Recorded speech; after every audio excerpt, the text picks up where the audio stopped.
Hello there, just wanted to make a quick video to show you my wood turning chisel jig sharpening rig. Nice and simple, cheap, made out of scraps. Didn't want to spend the money on a expensive one shop bought because I didn't know if I'd like wood turning, so this is my cheap version after watching lots of videos on YouTube on how to make them. I've got an 18mm ply base. I've had to raise the grinder itself up on a 18mm ply base again, so that my slide here will go underneath that wheel there because it was catching on the bottom here. So I've raised it up again on that 18mm ply. All it is, a bit of wood either side for this slide to hold in there. I've routed out a groove on both of these slides so that the bolt can come through, and it's just tightened down with a wing nut so that it locks it in position. And then once you've done that, and I put a pocket on the end, it's another bit of pine on the end which I cut a section out to hold the end of the chisel. There's a little silver thing in there, you wonder what that is, but I'll show you in a second. All I do is, on here I've marked it out for my tools. If I was sharpening a roughing gouge, I'd get the lines lined up, and then I would simply place my roughing gouge in the holder, lower the tool down to the stone when it's running, rotate the tool, and I'd get a lovely clean grind. Ideally I'd have a white stone in there. These grey stones, they heat the tools up too much and you get what they call bluing, and it doesn't stay sharp very long.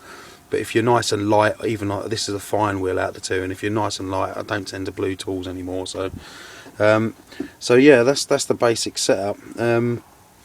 This side is a bit more involved. It looks a bit Heath Robinson, but it works. So all I've done is I've cut a groove out of this bit of wood here. If I lift it up you can see, and this groove goes all the way through. I've put a pin through there with another wing nut here. I can adjust this up and down to where I want it, and obviously this goes in and out to the wheel, so on a slide as well. And I do my scrapers in here.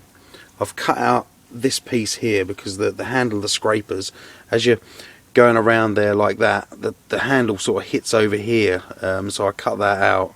That's much better now. And if you've got a really long handled scraper, because this is so quick and easy, you can just undo that, whip this thing out of there, and you've got nothing in your way at all, so it's all really quick and easy. I put a little earth core magnet in here. It's a good little trick. Captain Eddie on YouTube, he recommends that, and it does catch all the little swarf bits when you're grinding your tools. So yeah, that's a good little trick. I just want to share that with you. If you're sharpening a bowl gouge like I do, I would set this to gouge. Where is my gouge marking? Right, gouge, there we go. I'd line that up, and I like an Ellsworth grind, that's what it's called apparently. And for an Ellsworth grind you need to be 7 inches out from your wheel and 4 inches down to your pocket, and I'm 5 inches down to this part here, so I've had to raise mine up slightly. So I've made this little gizmo. It's got an earth core magnet there and one in there, that's what that silver thing is, and you simply just pop that in there. I've drilled a little hole in that wood and put a little plastic holder on so it stops it going back. And you make, if you go see Captain Eddie on YouTube and type in $2 sharpening rig, you'll see this thing, and it will explain how that all works and what that does. But then you just simply pop your jig in there, lay that down, roll that round, and you're good to go. This is nice and easy to make, this little gizmo, so go see Captain Eddie, and that's how you get an Ellsworth grind on your tools. But yeah, that's my sharpening jig. I hope you like it. I'm going to upload some more videos on.